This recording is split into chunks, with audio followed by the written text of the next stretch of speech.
আজকে ঠিক করেছি ফুলকপির একটা পরোটা বানাবো। মানে একটা নয়, অনেকগুলোই বানাবো, কিন্তু ফুলকপি পরোটা বানাবো। রুটি আর ফুলকপির তরকারি তো রোজই খাওয়া হয়, তো ওর জন্য আজকে ভাবলাম একটা ফুলকপির পরোটা বানানো যাক। তো রেসিপিটা কিন্তু কোথাও থেকে দেখিনি বা করার আগে একবার ইউটিউবে সার্চও করিনি। নিজের মন থেকেই ভাবলাম এইভাবে এভাবে বানানো যাক। এর আগেও একবার বানিয়েছিলাম, সেবারে পেঁয়াজ টেয়াজ দিয়ে বানিয়েছিলাম বিরাস্তা করে, কিন্তু আজকে ভাবলাম একটু নিরামিষই করা যাক। তো ওই জন্য নিরামিষ করার জন্য প্রথমে একটু ইন্ডাকশানে জল গরম চাপিয়ে দিয়েছি, তার মধ্যে একটু নুন দিয়েছি আর ফুলকপিগুলো দিয়ে একটুক্ষণ চাপা দিয়ে ভাপিয়ে নেব, যাতে করে কিনা যে সার বা অন্যান্য কোনো দূষিত পদার্থ বা পোকামাকড় থাকে সেগুলো বেরিয়ে যাবে। তো আমার এই জায়গাটা একটু নেওয়া ছোট হয়ে গিয়েছে, তো ওর জন্য একটু অসুবিধা হচ্ছিলো। তো যাই হোক, তারই মধ্যে ম্যানেজ করে কোনো রকমের ব্যবস্থা করে নিয়েছি। আর এর মধ্যে আমার ছেলেগুলো কোলে উঠবে বলে বায়না শুরু করে দিয়েছে। তো আমি বলছি যে তোরা যদি কোলে উঠিস তাহলে আমি কী করে কী করবো বলতো। যতই আমার রান্নার দিদি রিনাদি থাক, কিন্তু তারপরে আজকে যেহেতু মেন কুক আমি, তাই জন্য তোদেরকে কোলে নিলে আমি কী করে করবো, এইগুলোই ওদেরকে বলছি। আর দেখুন পাহু দুটোর কাণ্ড। একজন ফোন দেখেই যখনই বুঝতে পেরেছে যে ভিডিও করছি, চোখ পিটপিট করে চোখ মারার মতো করছে, আর একজন হাই হ্যালো করছে। ওদেরকে আর বলতে হয় না, যদি ওদের দিকে ক্যামেরা তাক করা হয় তখনই ওরা বুঝতে পেরে যায় যে এরপরে এরকমই কিছু হতে চলেছে। তো যাই হোক, এখানে এসে ওরা এই সমস্ত আটা ফাটা ছড়িয়ে একাকার করার জন্য করছে, আর এদিকে বকুটা কোলে ওঠার জন্য রিনাদির কাছে বায়না করছে। তো রিনাদিও বলছে, এই তুই যদি কোলে উঠে বসে থাকিস তাহলে আমি তোর মাকে সাহায্য করবো কী করে। তো ওই জন্য আমি ওদেরকে বলছি, এই তোরা যা ঘরে যা, তোরা এখন কাজপত্র বাড়িয়ে দিবি আমার। তো যাই হোক, এসব করতে করতে এবার আমি আটার কুচিটা করার জন্য, আটা নয় এখানে আমি ময়দা দিয়ে করছি, তবে যদি কেউ চান তাহলে আটারও করতে পারেন। আটা দিয়ে করলেও এটা কিন্তু ভালো আর খুব স্বাস্থ্যসম্মত হবে। আর একটুখানি না পরোটার মধ্যে আমি জোয়ান ব্যবহার করতে বরাবরই পছন্দ করি, তো এই জন্য আমি একটুখানি জোয়ান দিচ্ছি, ভালোভাবে একটুখানি হাতে ঘষে করে নিচ্ছি যাতে করে ওর গন্ধটা আরও সুন্দর হয়। আর এখানে এমনি নর্মাল যেটা বাড়িতে লেবু জোয়ান ভাজা জোয়ান থাকে ওইটাই দিচ্ছি আমি। আমার তো কাঁচা জোয়ান আনা থাকে না ঘরে, বা খাইও না, তো ওর জন্য এমনি ভাজা জোয়ানটাই দিচ্ছি। আর এই দেখুন ছেলেগুলো আমার পায়ের কাছে সমানে ঘুরঘুর ঘুরঘুর করেই চলেছে। তো এখানে আমি এখন ময়দাটাকে ভালোভাবে ময়াম দিয়ে জোয়ান দিয়ে নুন আর চিনি দিয়ে ভালোভাবে মিলিয়ে নিচ্ছি। আর তারপরে এরপরে আমি এটাকে গরম জল দিয়ে আস্তে আস্তে মেখে নিয়ে একটা সুন্দর ডো করে নেব। তো আমি এই জন্য বললাম রিনাদিকে, এইটা আমি সমস্ত ময়াম দিয়ে রেডি করে দিয়েছি, এবারে তুমি ময়দাটা মেখে একটা ডো রেডি করো। আর এদিকে আমি ফুলকপির পুরটা রেডি করার জন্য ব্যবস্থা করি। তো ফুলকপিটাকে প্রথমে একটুখানি ভাপিয়ে নিয়েছি, ভাপিয়ে বলতে একদমই গরম জলে দিয়ে সঙ্গে সঙ্গে গ্যাস মানে ইন্ডাকশান বন্ধ করে দিয়েছিলাম, একটুখানি আর কি ওতে ওর গন্ধটা চলে গেছে। তারপর ওটাকে নিয়ে ওই যে হ্যান্ড ব্লেন্ডার যেগুলো থাকে আর কি, হ্যান্ড চপার, তো তার মধ্যে দিয়ে একদম ঝিরিঝিরি করে কুচিয়ে নিয়েছি। এমনিতে মিক্সির মধ্যে করে নিলে না একদম মিহি পেস্ট হয়ে যেত, সেটা ভালো লাগতো না। এখানে একটু দারদারা জিনিসটা থাকবে, তো ওই জন্য মুখে পড়লে ভালো লাগবে। তো ওই জন্য এইরকমভাবেই করলাম, ফুলকপিগুলোকে নিয়ে ভালোভাবে একটুখানি ওই হ্যান্ড ব্লেন্ডারের মধ্যে দিয়ে ছোটো ছোটো ছোটো ছোটো কিমা করে নিয়েছি। আর এটা কিন্তু খুব ভালো একটা জিনিস, এই হ্যান্ড ব্লেন্ডারে পেঁয়াজ কুচোনো, শশা কুচোনো, টমেটো কুচোনো এত মিহি কিমা করে হয়ে যায়, যেটা আমার খুব ভালো লাগে। আর এই পুরটা করতে আমি খুব একটা বেশি তেল দেবো না, কারণ তাহলে বেলার সময় হবে কি পুরটা থেকে তেল বেরিয়ে ময়দাটাকে নরম করে দিয়ে আর বেলতে করে খুব অসুবিধা হবে। তো এই জন্য যাই হোক, এখানে এবার আমি একটু আদা একটু ঘষে নিয়েছি আর কাঁচা লঙ্কাও কুচো করে নিয়েছি। তো এখানে একটু আদার এই ছিলকাগুলো ছিল সেগুলোই ফেলে নিচ্ছি। তারপরে তেলটাকে গরম করে নিয়েছি, এরপরে এর মধ্যে আদা কাঁচা লঙ্কা কুচোগুলোকে দিয়ে একটুখানি ভালোভাবে নাড়াচাড়া করবো।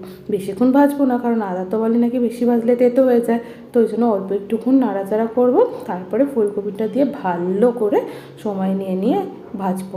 আর যেহেতু ফুলকপিগুলো খুব মিহি করে কুচানো আর একটুখানি ভাপানো আছে, ওই জন্য করতে পারেও বেশি সময় লাগবে না।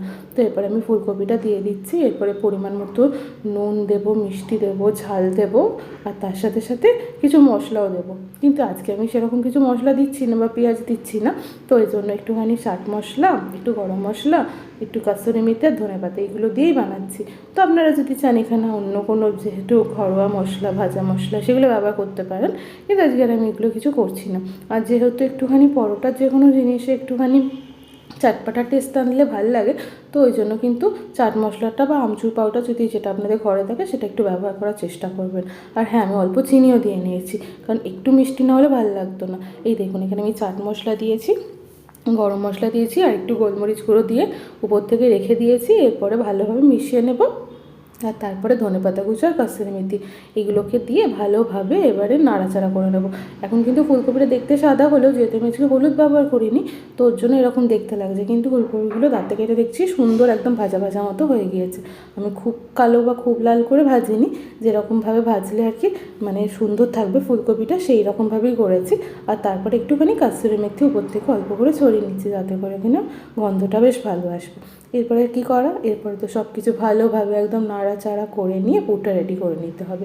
হ্যাঁ, আর একটা কথা, এই পুরটা কিন্তু হয়ে যাওয়ার পর একটু ঠান্ডা হতে দিতে হবে। যদি না ঠান্ডা হতে দেওয়া হয় তাহলে কিন্তু পুর ভরতেও পারা যাবে না আর বেলতেও পারা যাবে না। তো এটা অবশ্যই মাথায় রাখবেন যদি আপনারা আমার রেসিপিটা ফলো করে বানান, যেন একটু পুরটা হয়ে যাওয়ার পরে 10-15 মিনিট ঠান্ডা করতে সময় থাকে। না হয়তো গরম গরম পুরটা যদি চামচে করেও ভরেন তাহলে কিন্তু ওটা কিন্তু ফেটে যাওয়ার বা একটুখানি হয়ে যাওয়ার চান্স থাকে। তো যাই হোক, এত কিছু সাবধানতা অবলম্বন করার পরেও আমার পরোটাটা ফেটে গেছিলো, কিন্তু যথারীতি তার জন্য খুব একটা অসুবিধা হয়নি। কারণ যেহেতু পরোটাটা আমি খুব একটা ডিপ ফ্রাই করিনি বা অনেকটা ডুবো তেলে ভাজিনি, শ্যালো ফ্রাই করেছি এরকম বলতে গেলে এক ধরনের, তো ওর জন্য কোনো অসুবিধা হয়নি। কিন্তু এই ধরনের পরোটাগুলো স্যালো ফ্রাই করাই ভালো, কারণ যেহেতু একটুখানি ফেটে যাওয়ার চান্সেস থাকে তো ওর জন্য একটুখানি স্যালো ফ্রাই করে নেওয়াই ভালো। এই দেখুন পুরটা এখানে নামিয়ে নিয়ে আমার যতগুলো পরোটা হবে ততগুলো খোপ খোপ করে ভাগে ভাগে সাজিয়ে নিয়েছি।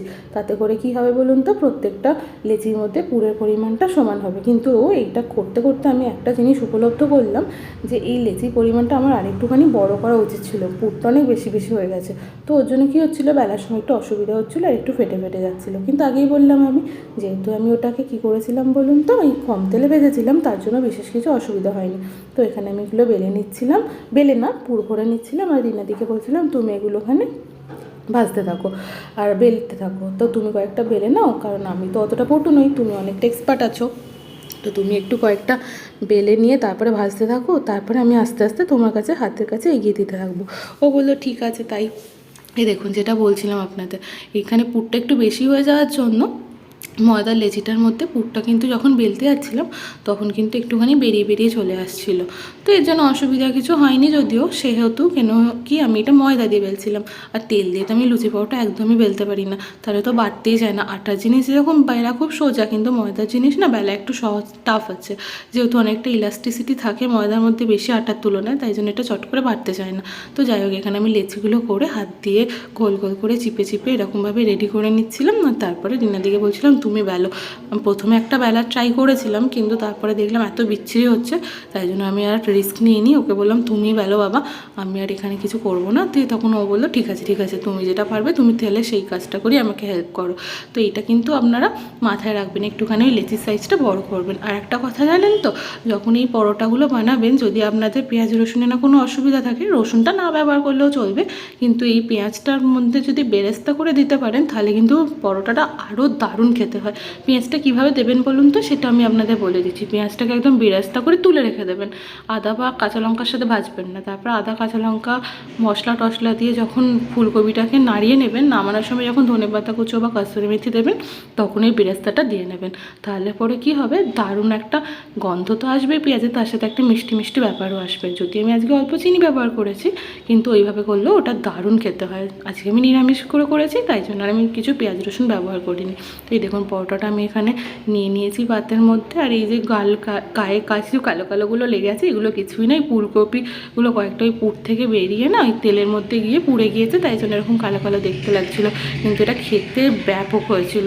যদি আপনারা ট্রাই না করেন তাহলে অবশ্যই এটা বাড়িতে অবশ্যই একবার ট্রাই করবেন। আমি টমেটো সস আর চিলি সস দিয়ে খাচ্ছিলাম, জাস্ট ফাটাফাটি হয়েছিল। খুব শীঘ্রই নতুন ভিডিও নিয়ে দেখা হচ্ছে, টাটা।